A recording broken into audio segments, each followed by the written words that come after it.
Oke. Orang yang mengerjakan amalan yang tidak ada perintahnya, maka akan tertolak dalam kurung bid'ah.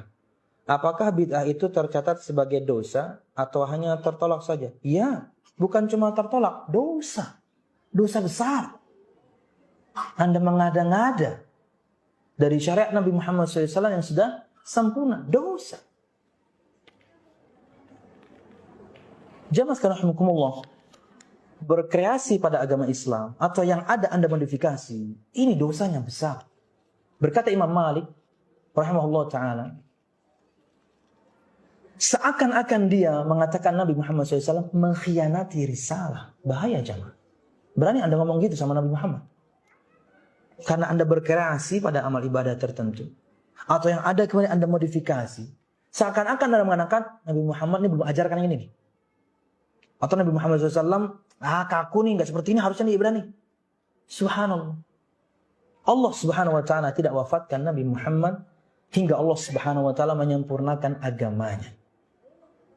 Maka bukan cuma tertolak dan dikembalikan kepada pelaku, dosa besar jam. Bahkan diancam bahwasanya akan tertanam fitnah pada hatinya. Para ulama tafsir dan Imam Nukatir menyebutkan, berkaitan dengan Allah Subhanahu wa ta'ala, "Falyahdharil ladzina yukhalifuna an amri an tusibahum fitnah aw yusibahum adzabun alim." Surah An-Nur, yang An-Nur 63.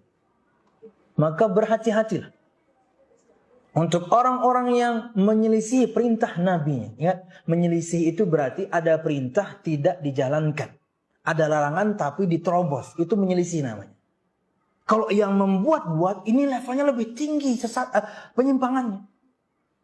Menyelisihi perintah Nabi, maksudnya ada perintah Anda yang ditinggalkan, ada larangan Anda tetap lakukan. Ini menyelisihi Nabi. Takutlah untuk orang-orang yang menyelisihi perintah Nabi, akan ditimpakan mereka fitnah. Kata para ulama tafsir, fitnah fi qulubihim.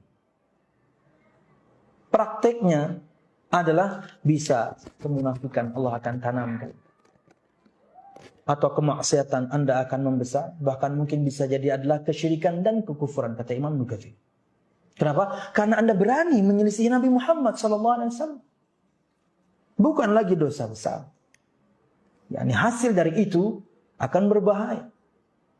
Apalagi kalau misalnya na'udzubillah di ayat yang selanjutnya, au yusibahum adzabun alim, atau akan ditimpakan pada mereka adab yang sangat pedih. Contoh misal, semua yang sunnah yang diajarkan Nabi Muhammad SAW bagi Syiah itu mereka tinggalkan. Lihat apa yang mereka dapatkan sekarang. Piantau praktek at-tatbir, melukai diri sendiri, itu sudah bentuk azab, bukan? Azab. Dengan tangan mereka melukai kepala mereka, kepala anak-anak mereka. Kenapa? Karena menyelisih Nabi Muhammad SAW. Mereka dengan tangan mereka sendiri mengazab diri mereka sendiri. Allah timpakan azab. Negara tertinggi penderita AIDS di dunia nomor 2 Iran. Kenapa? Nikah mut'ahnya. Mereka tuduh Aisyah radhiyallahu anha sebagai pelacur. Yang pelacur sekarang siapa? Bukankah perempuan-perempuan mereka? Ya. Aisyah radhiyallahu anha Allah bebaskan dari tuduhan, At-Taubah turun. Allah yang bebaskan dia dari tuduhan. Allah bebaskan Aisyah dari tuduhan berzina. Tapi mereka nuduh berzina. Sekarang perempuan mereka pelacur. Apa kalau bukan pelacur? Dinikahi 3 hari, 4 hari, 5 hari dibayar.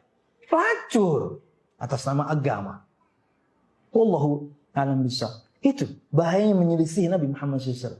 Itu menyelisih ya. Perintah tinggalkan, larangan diterobos. Apalagi yang lebih tinggi. Apa? Yang Nabi Muhammad tidak perintahkan, Anda bikin. Berbahaya jemaah. Wallahu a'lam.